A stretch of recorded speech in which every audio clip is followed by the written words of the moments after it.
गणेश चतुर्थी में वो डरावना मंदिर।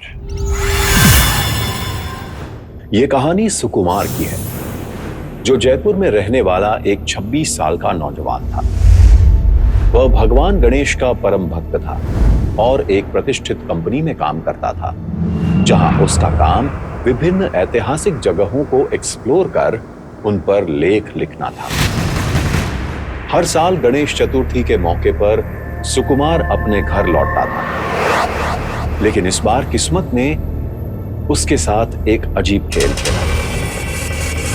गणेश चतुर्थी के 2 दिन पहले जब सुकुमार घर जाने की तैयारी कर रहा था, तभी उसके बॉस का फोन आया। सुकुमार, तुम्हारा प्रोजेक्ट रिजेक्ट हो गया है। 3 दिन के भीतर नया प्रोजेक्ट तैयार करो। बॉस की आवाज गंभीर थी। यह सुनकर सुकुमार के चेहरे पर उदासी छा गई। वह जानता था कि अब वह त्योहार पर घर नहीं जा पाएगा। मन भारी था, लेकिन काम उसकी प्राथमिकता थी। इसीलिए उसने खुद को संभाला और काम में जुट गया। गणेश चतुर्थी के दिन वह ऑफिस से काफी देर से निकला। मन में सिर्फ एक ही ख्याल था, गणपति बापा की पूजा तो करनी ही है। ऑफिस के पास के मंदिर में जाने का सोचा, पर भीड़ देखकर उसे थकान ने घेर लिया। उसने तय किया कि वह किसी शांत मंदिर में जाकर पूजा करेगा। इंटरनेट पर पास के मंदिर को खोजते हुए उसने एक जगह की लोकेशन पाई। यह मंदिर उसके रास्ते से बिल्कुल उल्टी दिशा में था, लेकिन सुकुमार ने सोचा, चलो वहां शांति होगी। जैसे ही वह उस मंदिर के पास पहुंचा, अजीब सी घंटियों की आवाज सुनाई दी। मंदिर पुराना और खंडहर जैसा था। दीवारों पर काली परत चढ़ी और घंटी जमीन पर टूटी पड़ी थी। वह धीरे धीरे अंदर बढ़ा। अंदर घुसते ही उसे घुटन महसूस हुई। मूर्तियों की गर्दनें टूटी हुई थी। खंडित मूर्तियों के सामने जलती मोमबत्तियां थी, पर वहां कोई नहीं था। सुकुमार के शरीर में अजीब सी ठंडक दौड़ गई। बाहर मौसम गर्मी का था, पर अंदर मानो सर्दी का आलम था। यहां से निकलना चाहिए, उसने सोचा। जैसे ही वह मुड़ने लगा, किसी औरत की चीखती आवाज सुनाई दी। कोई है? मेरी मदद करो।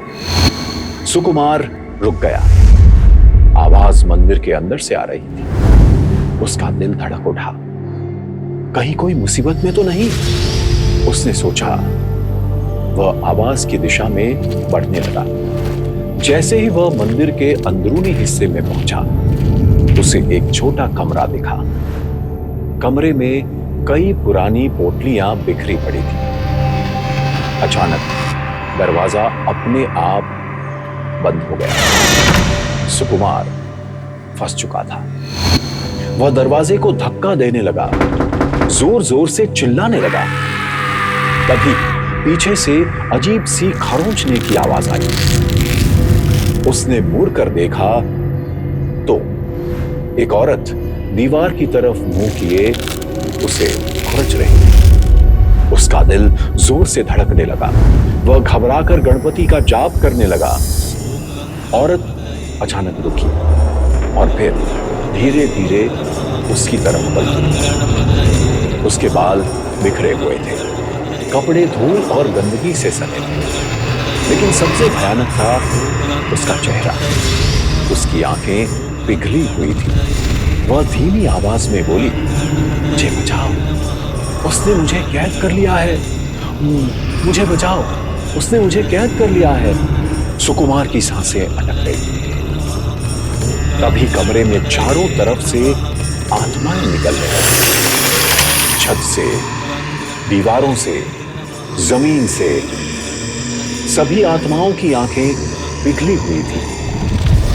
सुकुमार को एहसास हुआ कि ये वही लोग थे जिनकी बलि यहां दी गई थी। वह जोर से चिल्लाया और अपनी आंखें बंद कर ली।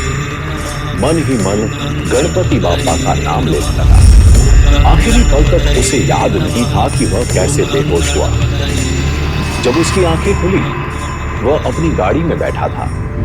गाड़ी मंदिर के बाहर खड़ी थी। बिना कुछ सोचे वह तुरंत गाड़ी भगाकर घर पहुंच गया। अगली सुबह जब वह फिर उसी रास्ते से गुजरा, उसने गांव वालों से उस मंदिर के बारे में पूछा। लोगों ने बताया कि वह एक शैतान का मंदिर था। वहां रात में कोई नहीं जाता, क्योंकि पुराने समय में लोग वहां अपनी मनोकामना पूरी करने के लिए शैतान से सौदा करते थे। बदले में शैतान उनकी आंखों की बलि लेता था। सुकुमार के शरीर में सिहरन दौड़ गई। उसे समझ आ गया कि उन आत्माओं की आंखें पिघली क्यों थी। शायद वे सभी लोग शैतान के शिकार बने थे।